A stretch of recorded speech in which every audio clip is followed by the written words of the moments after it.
Doctor Mohanrajan அவர்கள் வந்து எடுத்திருக்கிற இந்த இனிஷியேட்டிவ் வந்து ரியலி வண்டர்ஃபுல்.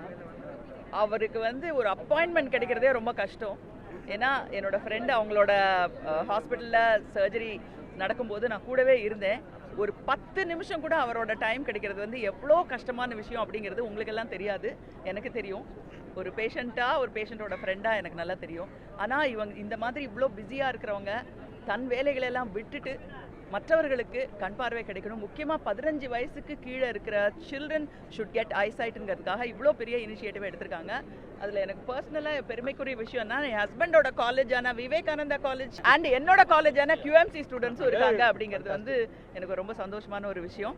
இப்போ எழுதி கையெழுத்து வாங்கிக்கிட்டாங்க. இது வந்து விளையாட்டுக்கெல்லாம் சாதாரணமாக அப்படிலாம் கிடையாது. எங்கள் ஃபேமிலியில் எல்லாருமே நாங்கள்லாம் டோனர்ஸ். நிச்சயமாக வந்து நம்ம இறந்ததுக்கப்புறம் உயிரோடு இருக்கும்போதே நாங்கள்லாம் பிளட்டெல்லாம் கொடுக்க வேண்டிய ஒரு ஒரு ஒரு அது நான்லாம் ஒழுங்காக பிளட் கொடுத்துட்ருக்கேன். ஒரு 6 மாதத்துக்கு ஒரு தடவை கொடுத்துட்டு தான் இருக்கோம். தலசீமியா பேஷண்ட்ஸ்க்கு முக்கியமாக குழந்தைகளுக்காக நாங்கள் கேம்பெல்லாம் வச்சு பிளட்டெல்லாம் டொனேஷன்லாம் முக்கியமாக நான் தான் ஃபஸ்ட்டு நிற்பேன் நீடில் போட்டுக்கிட்டு. அது மட்டும் இல்லை, மோகன்ராஜன் பற்றி என்ன சொல்லணும்னா, நாங்கள் ஒரு தொண்டு நிறுவனம் நடத்திட்டு இருக்கோம், நாம் ஃபவுண்டேஷன்னு. அங்கே இருக்கிற பெண்களுக்கெல்லாம் எந்த கண்ணில் என்ன பிரச்சனை இருந்தாலும் ஒரு பைசா கூட வாங்காமல் டைம் கொடுக்குறவர் அவர் மோகன்ராஜன் மாதிரி இருக்கிற இப்போ நிறைய பேர். ஸோ அவங்க எடுத்துருக்கிற இந்த இனிஷியேட்டிவ்க்கு நம்ம எல்லாரும் வந்து உறுதுணையாக இருக்கணும்.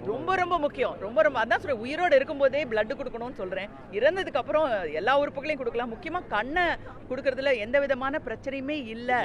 அதை வந்து நம்ம வந்து மரபுக்கு மீறிடுறது, எதுக்கு கண் கொடுக்கணும், கண் ஏதாவது ஆகிடும் அப்படியெல்லாம் நினைக்கவே வேண்டாம். அவங்க அழகாக எடுத்துகிட்டு போயிடுவாங்க.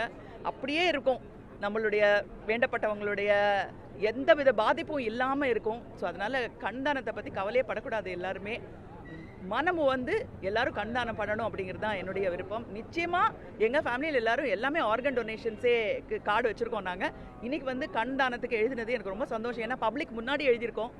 இது வந்து நிச்சயமாக எல்லாருமே செய்ய வேண்டிய ஒரு விஷயம். செய்திகளை உடனுக்குடனும் துல்லியமாகவும் தெரிந்து கொள்ள சப்ஸ்கிரைப் பண்ணுங்க.